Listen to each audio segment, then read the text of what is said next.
Welcome back, folks. I am Jon Najarian, and this is a special Friday version of 3 at 3. Yes, we are still going to give you at least 3 bits of unusual activity, as we do every day. And some of those are because of what we've seen on the heat seeker algorithm, which is looking for large blocks of stock options or futures.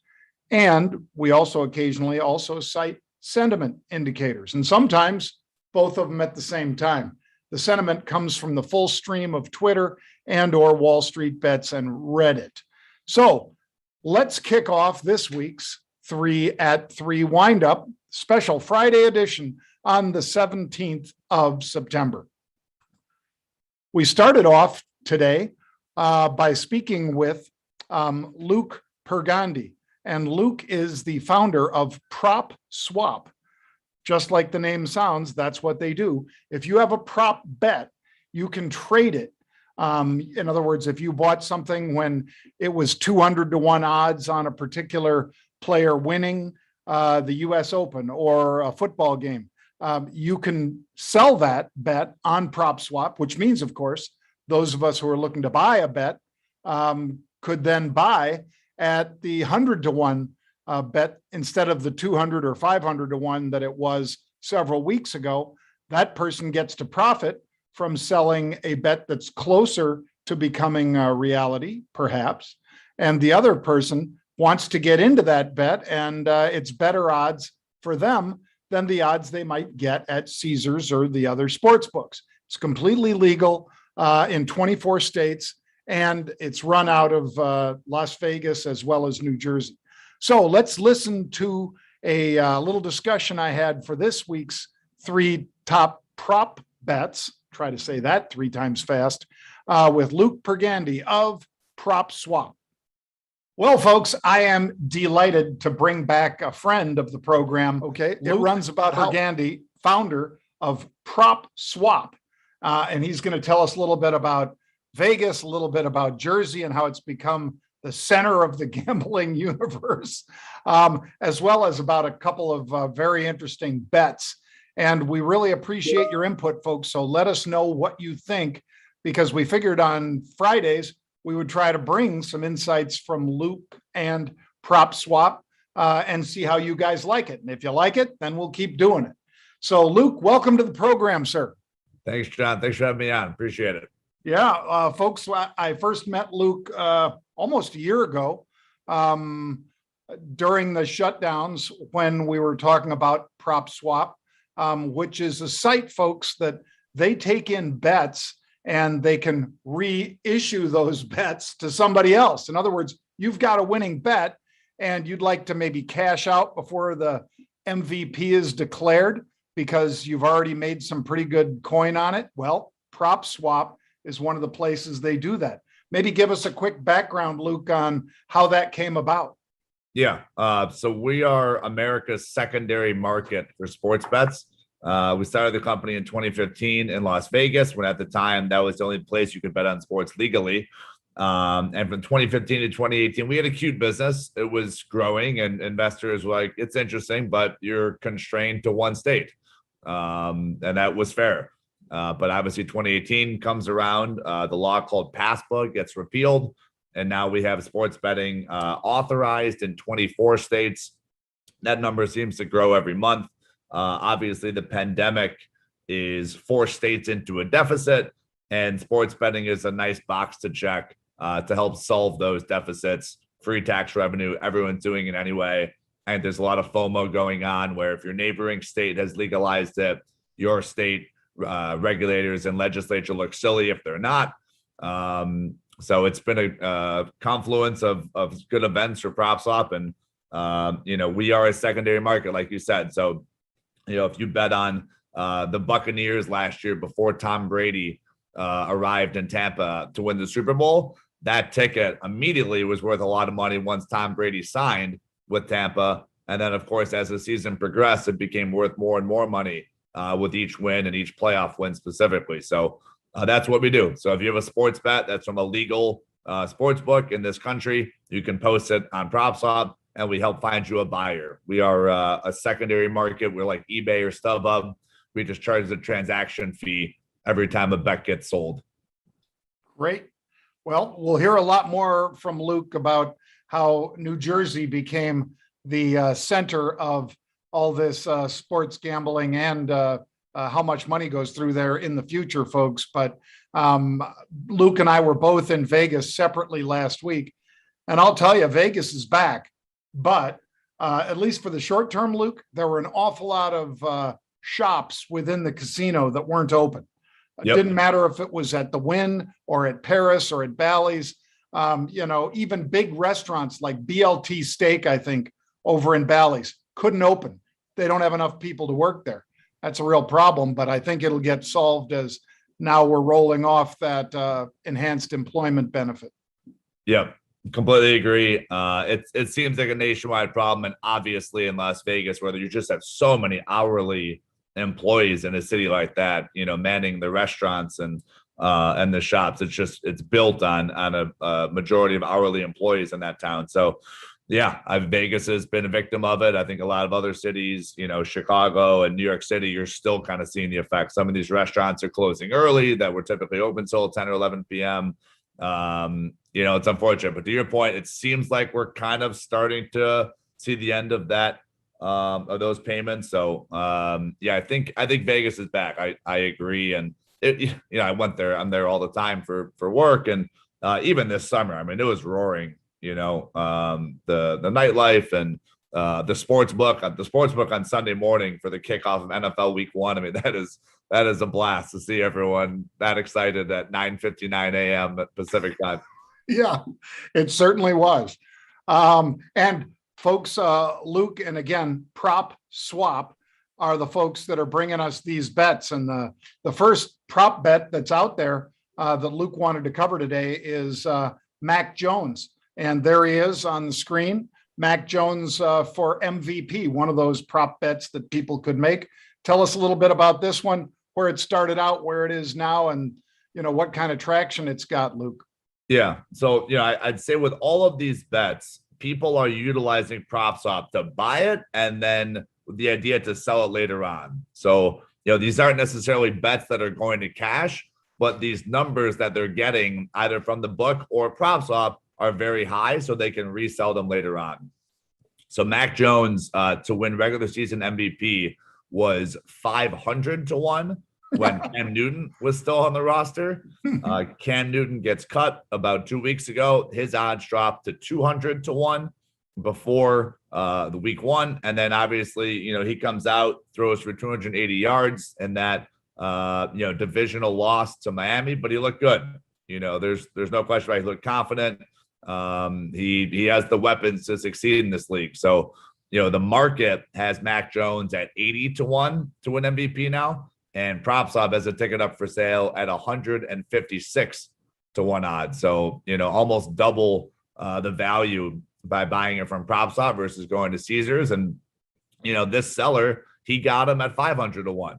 So the seller's making money. And then whoever buys this ticket on PropSwap is going to beat the market by, 2x instead of going into Caesars Palace. You can buy it on PropSwap. Right. And you don't have to head over to Caesars. I mean, you can go right over to PropSwap. That's it. How about this one? Jalen Hurts, also to win a regular season MVP.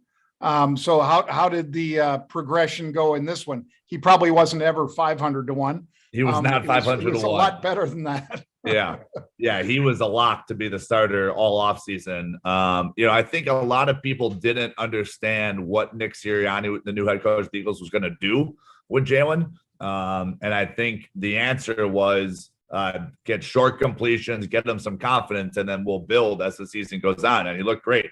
32-6 route at Atlanta of the Atlanta Falcons, kind of a team that people thought would be decent this year with Calvin Ridley and Matt Ryan, the addition of Kyle Pitts, the outstanding tight end from Florida. Philly put it on him. So the regular season MVP award, this is a quarterback's award, right? Like running backs, receivers almost never win this. Perhaps you could say Derrick Henry has a chance to win this. He looked horrible in week 1 in the route that the Cardinals put on the Tennessee Titans. So if this is a quarterback's award, let's assume that 16 teams this year of the 32 go above 500. You got a 1 in 16 shot to win this thing. So if, Mac Jones is trading at 150 to 1 as the starting quarterback of the Pats, and you got Jalen Hurts trading at 30 to 1 odds as the starting quarterback of the Eagles, if both of those two teams finish above 500, you have a 1 in 16 shot to win this thing. So both of those two tickets available on PropSwap, and in our opinion, is excellent value and should sell this weekend. Now, what about our third of the week? This one, of course, Pittsburgh Steelers to win the Super Bowl, to go back there and get the black and gold and the terrible towels and everything waving. Where did this one start off, and where is this prop bet this week?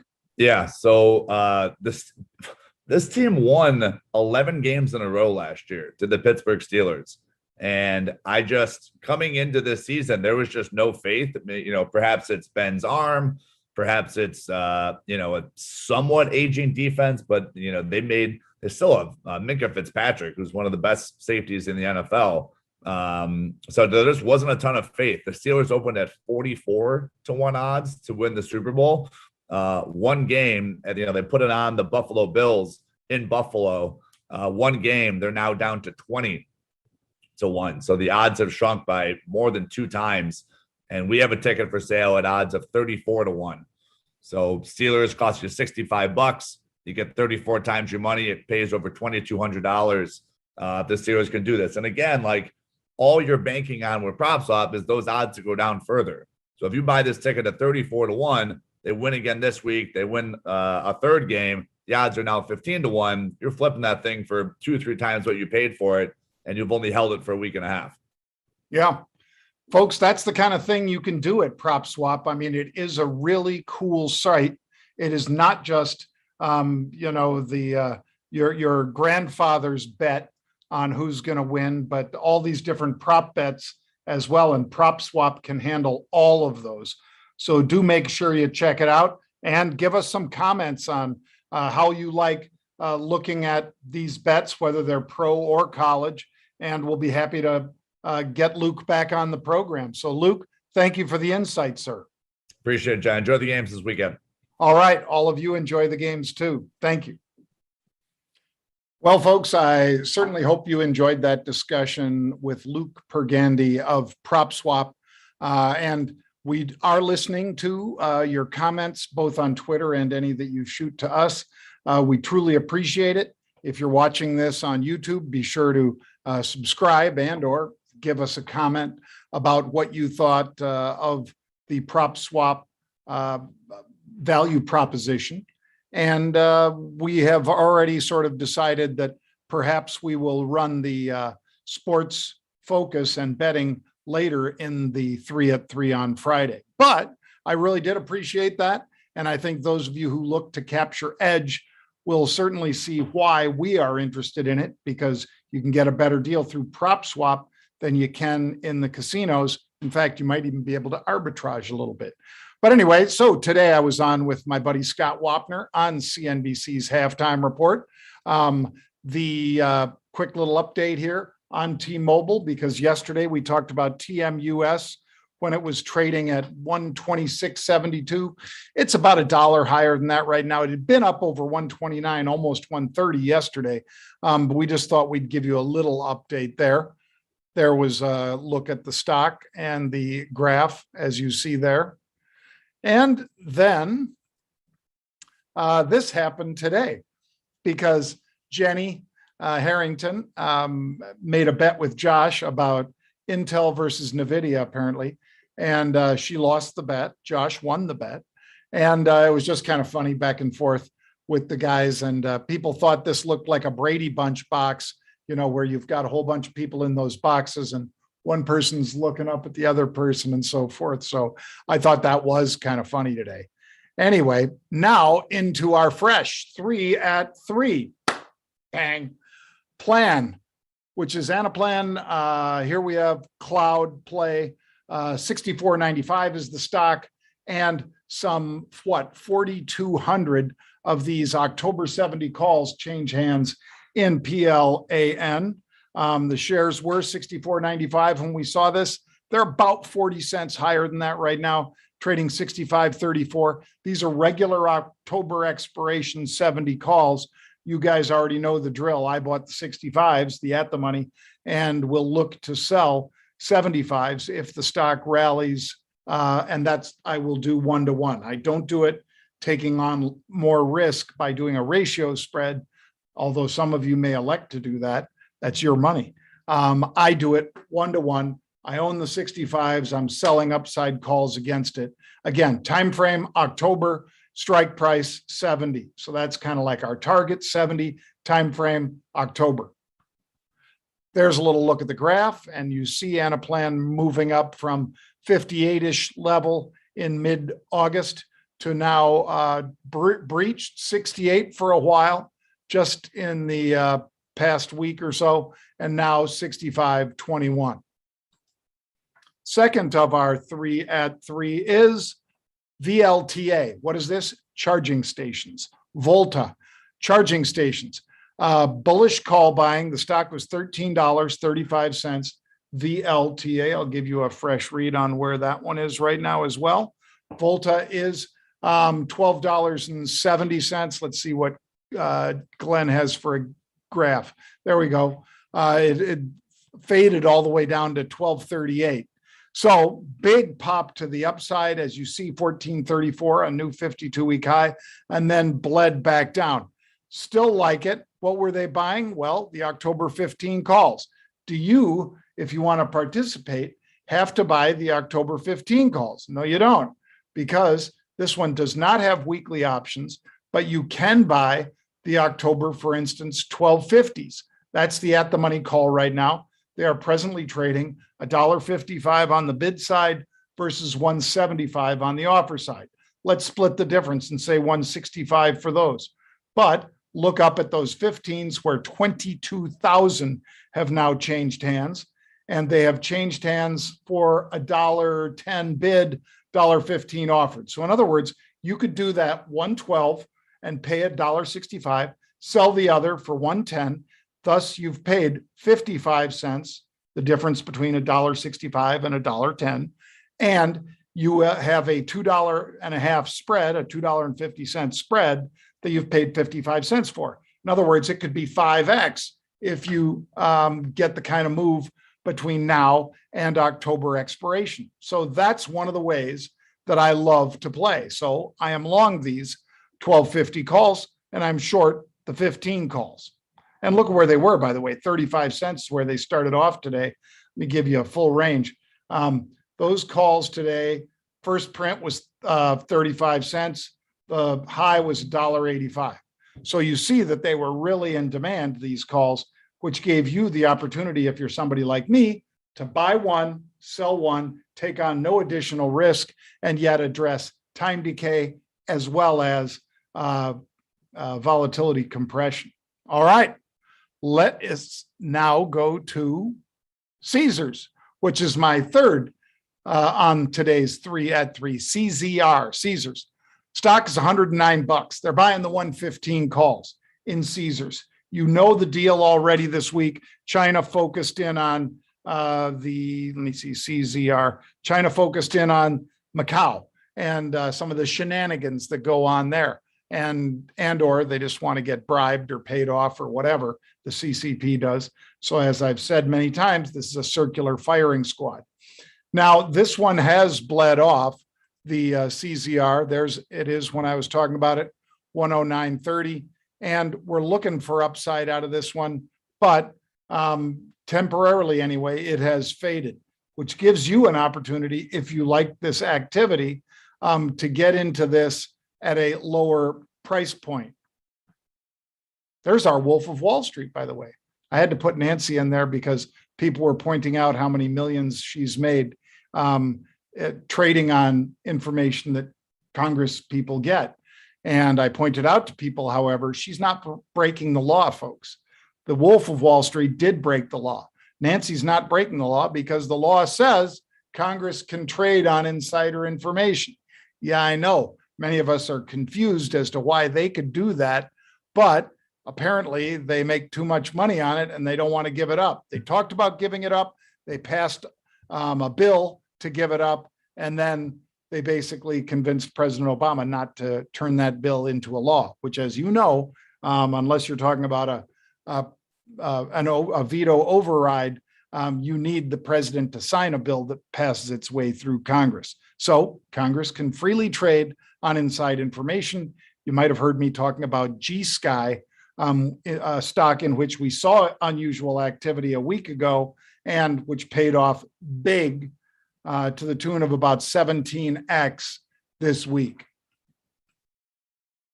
Last trade, I'm going to throw you an extra one, folks. Lucid, LCID. The stock was 22 and 95 cents. Let's call it 23 bucks. LCID began the year at about $10 a share. It is now just over 23. Let's see what Glenn has here. Oh, there's me on the show talking about it. You see the stock this year basically around 10, very early in the year, peaking near 60, coming all the way back down, and now perhaps making another move to the upside. And there's me talking about Matterport, because Matterport was one that last Thursday, the 9th, I cited for unusual activity at $17. Imagine this, folks.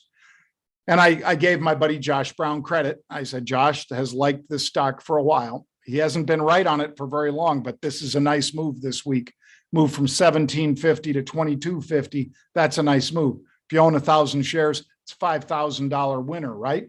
Well, this particular one was almost 39x for us. So you can decide if you'd rather trade the stock or if you'd like to trade the options, and you've learned a thing or two about them, you understand them. I think this is a much better way to trade. Speaking of better ways to trade, we have a lot of that available at our 2021 trading conference. It is 2 weeks from today, folks. 2 weeks from today, we will be out in Vegas with a whole bunch of guest speakers, fabulous education for 2 days, October 1st and 2nd. Make sure you reserve now. Go to marketrebellion.com/events. That's marketrebellion.com/events. If there are any bronze tickets left, you will see them on the site. That is the only way you can attend in person. All the other tickets are completely sold out, including those that included hotel rooms and so forth. They sold out fast. If you would like to attend by virtual, well, you can do that. In other words, you don't have to pay for that airfare, don't have to pay for that hotel. You can just watch the whole conference virtually, and both in person as well as virtual get a copy sent to them of every single lecture. So make sure you check it out, marketrebellion.com/events. All right, next week, we're going to get to some questions.